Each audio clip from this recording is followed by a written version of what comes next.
Hey folks, Kevin here. Well, it's September 1st, 2020, and it's time for another tour or walkabout in the vegetable gardens to see how things are going. So what I'm going to do, I'm going to throw the helmet cam on and we'll go out and walk through the gardens and see how things are looking.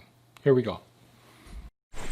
Okay, so we're out here in the western garden plot, starting off like I have the last few times in the video.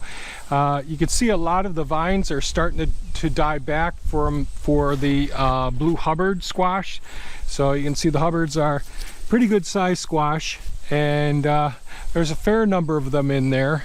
This vine is still looking good, but the ones that have the largest fruit on them, they actually are dying back. So we'll have to see. The weather has changed some, and this one has popped off and just being held up by the vines there at this point, and they're all over the place, little buggers are. So no complaints. These scarlet red runner beans are doing okay. A lot of them haven't been up on the haven't really climbed up the fencing, so some of them are covering the ground. I've got some weeds to do here. Unfortunately, I haven't spent the time doing the weeding like I would like to have accomplished. Been too busy with other projects, and Thea's been working her tail off on her days off to get get as much of the produce and fruit out of the fields and to get them processed. This is homesteader hell this time of year. So I already talked about the Asa red cabbage and the cauliflower. We decided to nip the cauliflower in the bud because it was too hot a season. The cabbage, we got quite a few cabbage out of them. They did well. The blueberry plants, boy, they've really been doing good. I will go ahead and fertilize those this winter and put hoops up. I see some weeds around this one here.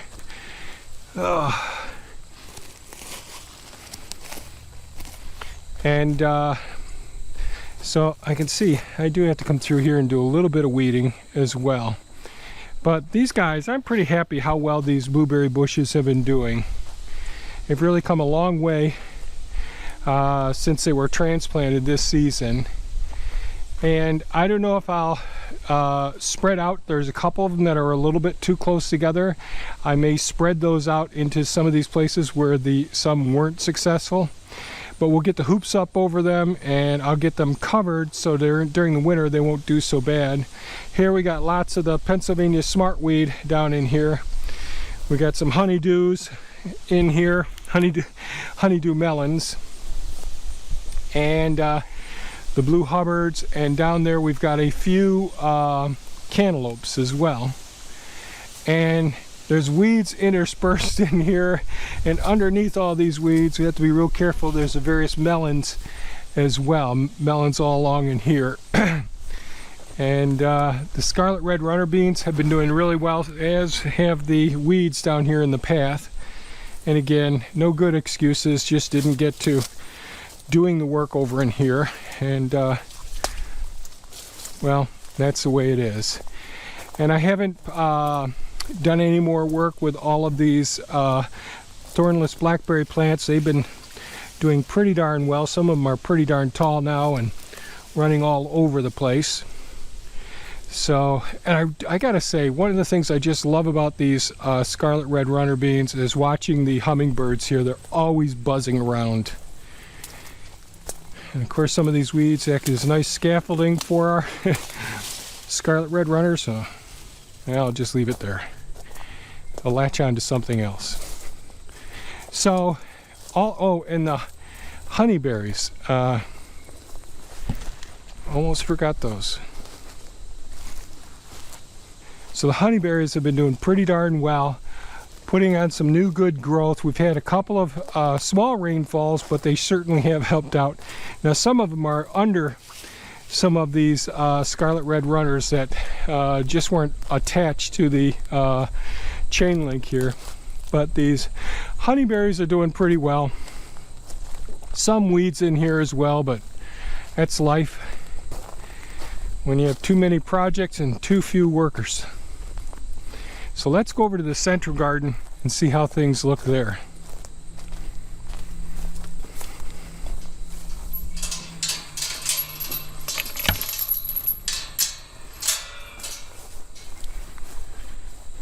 I do have a couple of announcements that I'll be making in the next week or so about some new interesting developments here on the homestead. So the corn, the last 2 weeks, excuse me, we've been harvesting corn out here, and one of the things I would say is I can go out, you can see the raccoons been going through here, but also a lot of this is the wind, the high wind storms that we've had. Really had tremendous high wind storms. So we probably have about a third of the corn still on the cob here, and often people will talk about sweet corn and how quickly you have to process it when it reaches maximum maturity. Like this cob right here, it's got that nice brown silk here and all. Now, one of the things that I'm looking for when they're, besides being really nice and thick like this one is good, but often I'm looking for a greater angle between the stalk and the cob itself. And certainly we can peel it back some and check it to see if it produces a nice milky white substance. So I'll peel back here a little bit and see the kernels go all the way to the top. And if you pinch it, you want to see that milky, creamy color. Now, once it starts to mature more, it loses some of its sweetness. And the sweet corn, often people will say, well, it's no longer any good and all. It's actually the sweet corn, when the sugars are converted to starches, although it isn't as sweet, I think it tastes as good because of our change in diet. It still tastes really good to me. But when we get those resistant starches that develop in these corn, what ends up happening is an amazing biological phenomena occurs inside of the corn. And the amazing thing is that the sugars become resistant starches.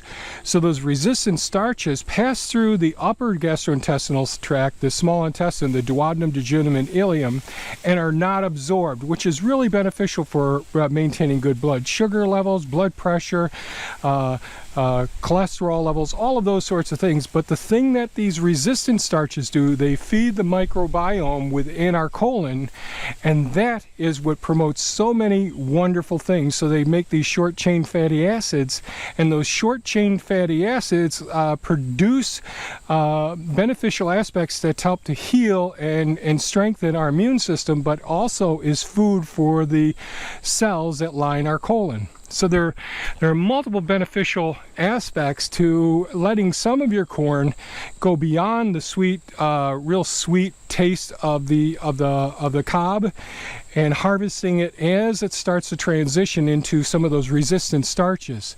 That isn't a bad thing. It's an excellent thing. It's probably one of the best things we can do for our own health. So the San Marzano tomatoes are producing like crazy. They need to be thinned and pruned more, but Thea's been harvesting them, and we've got bowls and bowls and bowls of them. The banana peppers, Thea harvested them yesterday, all the ones that were red. They really produce like crazy as well.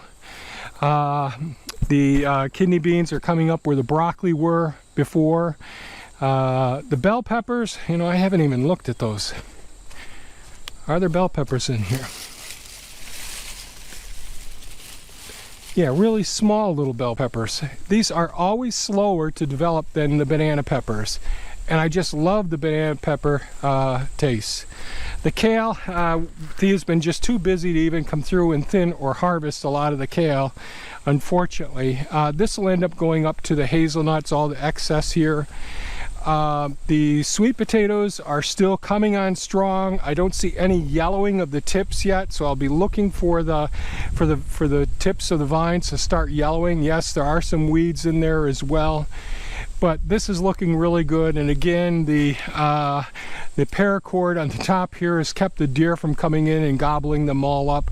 So all of this solar energy is going down into, and the carbon dioxide in the atmosphere is going down and creating wonderful, beautiful sweet potatoes underneath that soil. So we'll see what that's like in a couple of weeks. Let's go over to the eastern garden plot.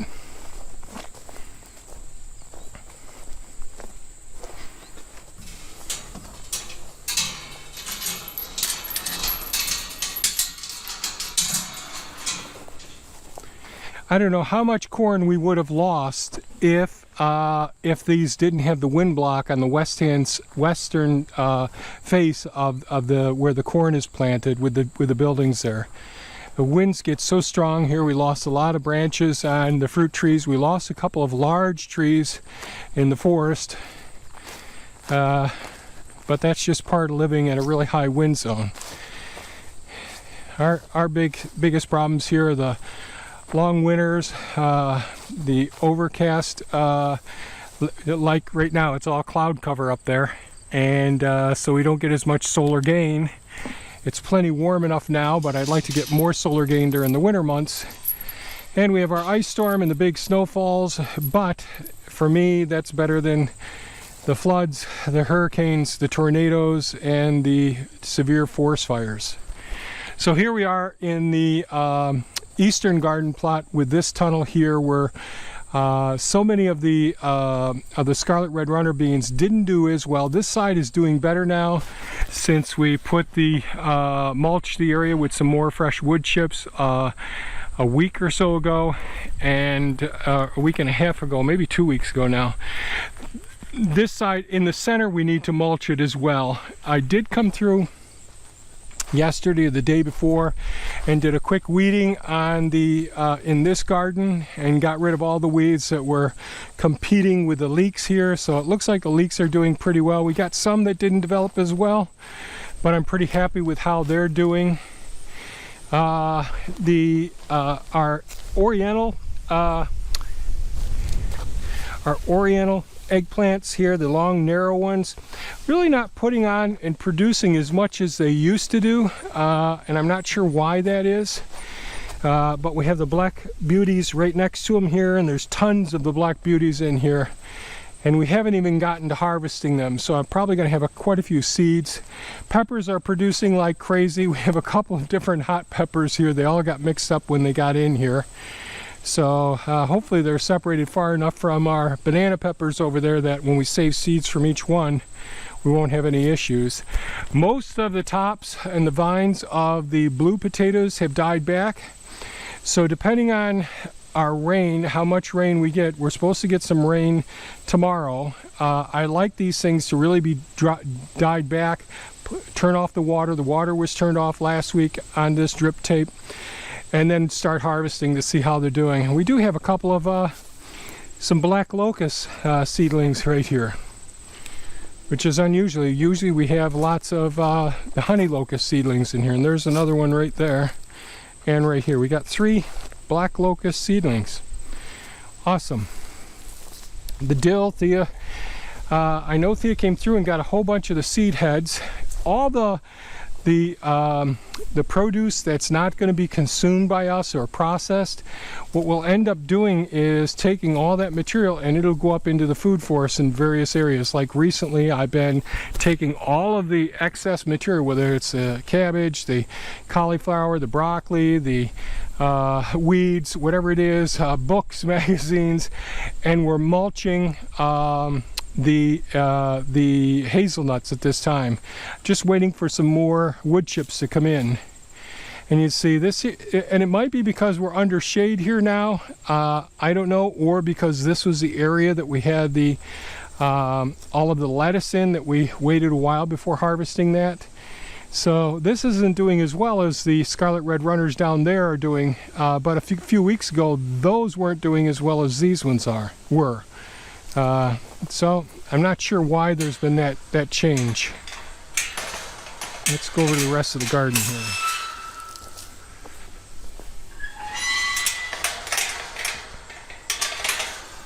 So this trellis I've talked about, we're going to end up moving this one out. Not sure how I'm going to deal with this soil in here. Thea did harvest all of the Georgia sweet candy roaster squash. She got all of those out, which is really nice. And so we're just left with our flowers and our sage over here, and some of the spearmint that works its tail off trying to sneak in here. Strawberries have been doing okay. These are our chili peppers over here. Some varieties, the basil, which, oh, there's a Japanese beetle here. Seldom do I see them on these plants, but they just fell right here. They're usually on our Pennsylvania smartweed. They leave most of our garden plants alone. And it really looks like, oh, little garter snake there on the onions. So the onions, the tops are starting to fall over like this, so it's time to get them in and start getting those dried out. I still got to make a video on the all of our garlic and our shallots. Oh, I got to turn this one, let it dry out some.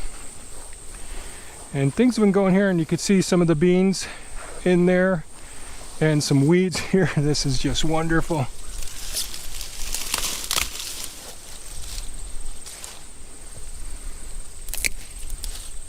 Take the tops off at least, Kevin, when you're going by here. The bees, if you listen to this area, I know it's hard to see them, but we got honeybees all over in here. But it's just a buzz. The sounds and the smells are just amazing. So strawberry beds are doing okay so far. Here's the excess banana peppers over here. Thea's been coming through and getting all the bright red ones. So these are the extra ones over in here. She started pulling some of the kidney beans from over in here, so that's good. Melon's not a great turnout. I mean, the honeydews are looking okay. The cantaloupes aren't looking so great down there. I mean, there are some, but they aren't looking fantastic. Watermelons didn't produce as well. And I still got to get over here. I did use the flail mower a couple times. The irises are starting to pop up here again. So I got to get these grasses and these other weeds, the root bases, out of here. Just got to make time for all these things. The thyme are really doing very well over in this area, as the sage are doing very, very nicely. The lavender, sage, thyme, lavender, sage, lavender, and a nice little weed in here with our sage.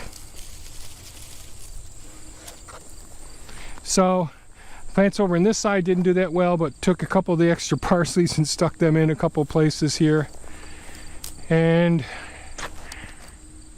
there we are.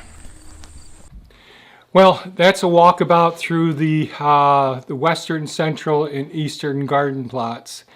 At this point, the beginning of September, I'm pretty darn happy with how well the gardens have produced with minimal input from us. The most amount of effort that I've had to do is go around the margins where the fencing is, the Premier One fencing is, and pulling the weeds out from there. And of course, with the leek plants, having to pull the weeds out around the leek plants. The weed matting system that we're using right now, I have to give a great deal of the credit to the weed matting system for reducing our workload. The next thing I would say that really helped us through this really tough heat wave and droughts that we've had this season is the drip irrigation. Really conservative on the water amount used, very consistently laying the water down the appropriate amount, less evaporation and all. So the drip irrigation, I've got to say, that's another large component of the success that we've had.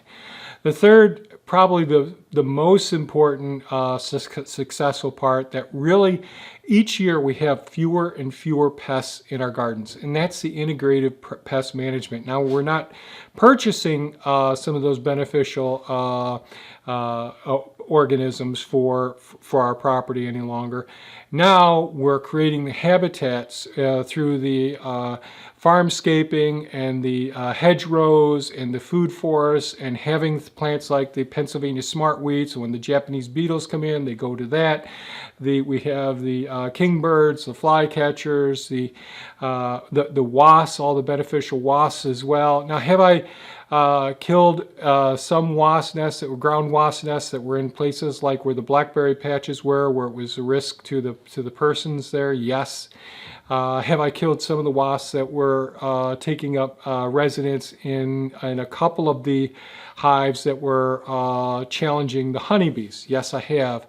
But otherwise, I'm doing everything I can to make sure that we have all these beneficial insects, having all of the beneficial insect predators, like the various bird species that are here, having the toads here, having all of those and the snakes in our gardens controlling all of these pests, and the spiders as well. This is really, this is the least amount of weeding we've had to do, the least amount of hand watering. Yes, in the very beginning of the season I had to do hand watering. And the least amount of waste when we're processing it, like going through the kale or whatever and finding green worms, you know, the green caterpillars from the cabbage moths and all. So this year has been the very best year ever.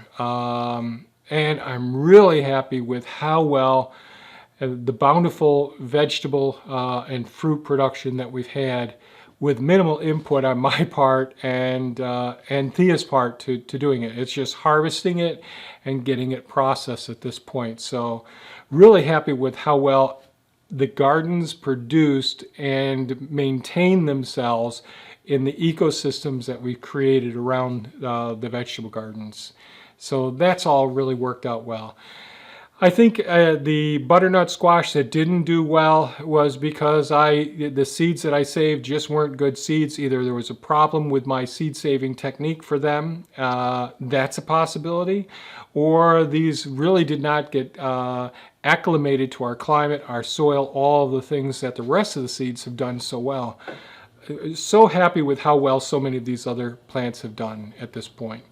Certainly, you know, I won't go on anymore about how wonderful some of our plants have been this year. And I threw that bit in today about looking at sweet corn, because I know a lot of people don't want the sweet corn when it isn't quite as sweet, when it gets a little bit more mature. But I just wanted to point out some of these beneficial health aspects to having those sugars turned into resistant starches, which pass through our upper GI tract, go into our colon, and feed those beneficial microorganisms in our microbiome that perform all these amazing tasks and keep our gut so that we don't have leaky gut syndrome or dysbiogenesis. These different disease processes that really start off chipping away at our health very, very gradually. And so eating as many different fibrous and complex carbohydrate sources as possible to feed those microorganisms that feed our cells to our body. Just like I don't feed the plants, I feed the microbes in the soil that feed the plants. That's the goal. That's our approach anyways here. So just wanted to give you an update on the progress that we've had here. I'm pretty happy so far. Have there been some challenges? Yes, but the pluses certainly way outweigh the minuses so far this season and all. So we've learned some things this year. We're going to try some modifications to our approaches for next year, like the Blue Hubbard, the spacing, and all. And that's one of the reasons why I'm doing some of the work in the third food force and all. It'll take me a couple of years to get to that point, and the place where we talked about the decomposition of the woody material in the large hugelkultur system. I posted a video not too long ago, a few weeks ago, last month or 2 months ago on that. So in those areas there are getting developed to be able to do a better system of rotation of our crops, and also be able to expand our growth systems and not worrying so much about pinching everything into a short window of time. Maybe we'll have earlier and fall crops because we'll have more beds available ultimately. So that's an update on our gardens. At this point, I'm pretty upbeat about it, pretty exhausted. Thea's burnt out a little bit at this point as well. But that's where we are. I really do appreciate everyone's comments and compliments. It's really been nice. The support on the channel has been amazing. I super appreciate it. It gives me a little more oomph to keep going every day as time goes on and all. So thumbs up to all of you. Thank you so much for all that you're doing, and thank you for all the support that you've given us through the positive comments and questions and all. I really appreciate it. So if you found this video of value, please give us a thumbs up. Consider shopping on Amazon using our link below, the Amazon affiliate link. That helps us out when you do order from Amazon.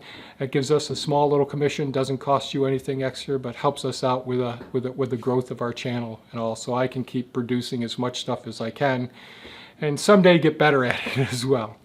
So thanks for hanging with me to the very end. I really appreciate it. Take care, folks. Stay safe. And think about growing more food for yourselves. It's a great thing to do.